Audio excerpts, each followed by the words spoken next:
आज के इस वीडियो में हम बात करने वाले हैं पनडुब्बी या सबमरीन में रहने वाले सैनिकों के जीवन के बारे में। दोस्तों, एक सबमरीन यानी पनडुब्बी जो कि हर समय पानी में रहती है, उसमें रहने वाले सैनिकों को कितनी परेशानियों का सामना करना पड़ता होगा ये हम और आप शायद सोच भी नहीं सकते हैं। इन सैनिकों को खाने से लेकर सोने तक अलग अलग परेशानियों से गुजरना पड़ता है। दोस्तों, ये तो हम सभी जानते हैं कि आज जो हम अपने घरों में सुरक्षित और चैन से बैठे हुए हैं, ये सिर्फ हमारी सेना की बदौलत है। दोस्तों, हमारे देश के जवान जमीन या आसमान से ही नहीं बल्कि पानी के अंदर से भी हमारी सुरक्षा करते हैं। समुद्र के गहरे पानी में हजारों फीट नीचे पनडुब्बियों में से नौसेना के जवान हर पल अपने देश के नागरिकों की सुरक्षा में तैनात होते हैं। लेकिन क्या आपने कभी सोचा है कि हर पल पानी में रहने वाली इस पनडुब्बी में रह रहे सैनिकों का जीवन कैसा होता होगा? दोस्तों, नौसेना में सैनिकों को 2 लेवल्स पर जिम्मेदारी सौंपी जाती है। पहली पानी के नीचे और दूसरी पानी के ऊपर, और समुद्र के गहरे पानी में हजारों फीट नीचे सैनिकों को पनडुब्बी या सबमरीन में तैनात किया जाता है। दोस्तों, इस सेवा के लिए सैनिकों का चयन अलग अलग डिवीजन से उनकी इच्छा, ट्रेनिंग और मेडिकल मानकों के आधार पर किया जाता है। लेकिन दोस्तों, पानी के अंदर पनडुब्बियों में रह रहे सैनिकों का जीवन उतना आसान नहीं होता जितना कि ऊपर से नजर आता है। वो कहावत तो आपने सुनी ही होगी कि दूर के ढोल सुहाने। कुछ ऐसा ही होता है सबमरीन में काम कर रहे सैनिकों के साथ। दोस्तों, एक सबमरीन को समुद्र के अंदर गहराई में दुश्मन देशों की एक्टिविटीज पर नजर रखने के लिए तैनात किया जाता है। सबमरीन का काम होता है कि वो अंतर्राष्ट्रीय सीमा पार करके उस देश की सीमा में आती किसी भी तरह के जहाज या सबमरीन के बारे में हेडक्वार्टर तक जानकारी पहुंचा दे। उसके साथ ही सबमरीन का काम ये भी होता है कि वो दुश्मन देशों के जहाजों या सबमरीन्स को खत्म कर दे। सबमरीन का आविष्कार कॉर्नेलियस डेरिबेल ने 1620 में किया था। पहली सबमरीन को हॉलैंड में बनाया गया था। ये पानी में लगभग 300 से 400 मीटर तक अंदर जा सकती थी। दोस्तों, इन नौसैनिकों के परिवार वाले बोलते हैं कि इनकी जिंदगी बड़ी मुश्किलों भरी होती है। इन्हें एक पल भी चैन की सांस नसीब नहीं होती। परिवार वाले बताते हैं कि जब नौसैनिक किसी मिशन पर जाते हैं तो परिवार वालों को कुछ भी नहीं बताते। ये मिशन 20 या 30 दिन के लिए होता है और कभी कभी तो लगातार 45 दिन तक बिना रुके वो काम करते हैं। इतना ही नहीं, परिवार वालों को ये तक पता नहीं होता कि वो कहाँ गया है, कितने दिन के लिए गया है और कब वापस आएगा, मिशन के लिए कब जा रहा है, कुछ भी नहीं। दोस्तों, इनके परिवार वालों को सिर्फ इतना पता होता है कि वो ड्यूटी पर जा रहा है। इससे ज्यादा और कोई जानकारी इनके घर वालों को नहीं दी जाती। दोस्तों, इन सैनिकों के अभियान की जानकारी सिर्फ और सिर्फ नौसेना के मुख्यालय को होती है।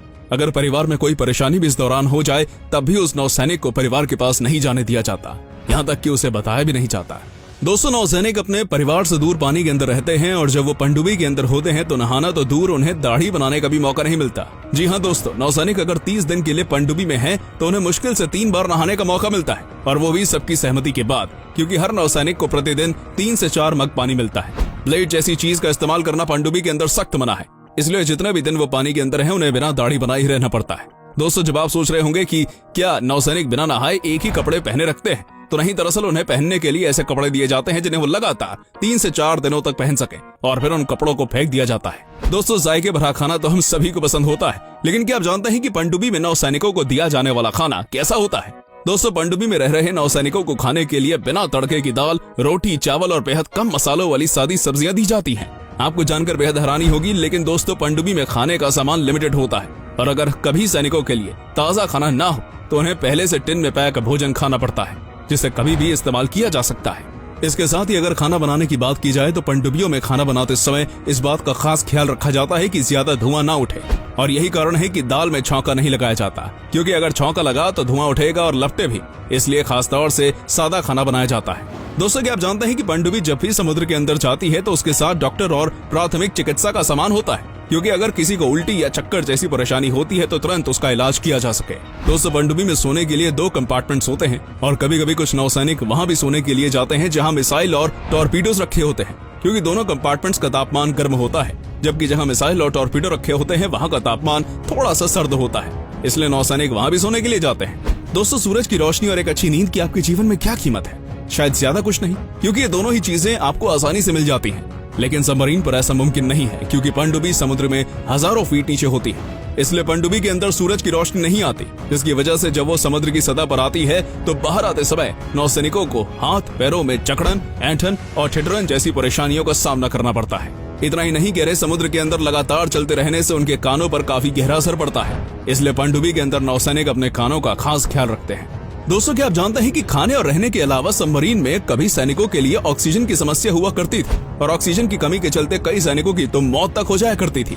दोस्तों, इस समस्या से निपटने के लिए अलग अलग सबमरीन निर्माता कंपनियों ने परमाणु ऊर्जा से चलने वाली सबमरीन बनाना शुरू कर दिया।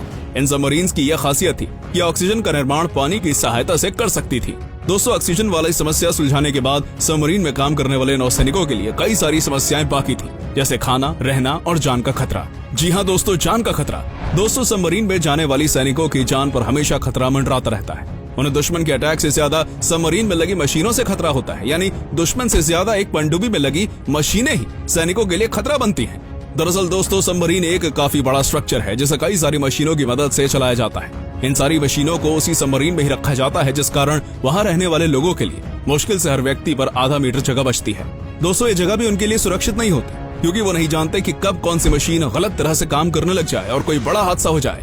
और इन बड़ी बड़ी मशीनों के चलते ये सैनिक लगभग सिर्फ 1 गज की जमीन पर ही सो पाते हैं और इन्हें कुल 18 घंटे तक जागना होता है। इसलिए एक साथ सभी सैनिक सो भी नहीं सकते, इसलिए उन्हें सोने के लिए अलग अलग शिफ्ट दी जाती है। उनके सोने के लिए इन्हें बस 6 घंटों का समय दिया जाता है। दोस्तों, परिवार वालों को जाने ही दीजिए, यहाँ तो खुद सबमरीन में गए सैनिकों को चल रहे मिशन और मिशन के खत्म होने के समय की कोई जानकारी नहीं होती। वहीं एक बार सबमरीन में सवार होने के बाद उनके जिंदा लौट कर आने की संभावना भी कई गुना तक घट जाती है। दोस्तों, खाने सोने के बाद भी इस पर चुनौतियां खत्म नहीं होती।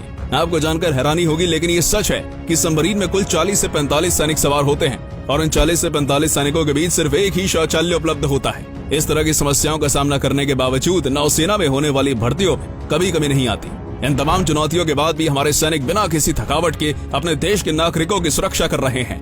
दोस्तों, अपने देश की इस बहादुर और जाबाज नौसेना के बारे में आपका क्या ख्याल है, हमें कमेंट बॉक्स में लिखकर बताइएगा और इन बहादुर सैनिकों के लिए एक लाइक जरूर कीजिएगा। आज की वीडियो को हम यहीं पर खत्म करते हैं। उम्मीद है आपको वीडियो पसंद आई होगी। अगर ये वीडियो आपको अच्छी लगी हो तो कमेंट बॉक्स में कमेंट करके जरूर बताइएगा।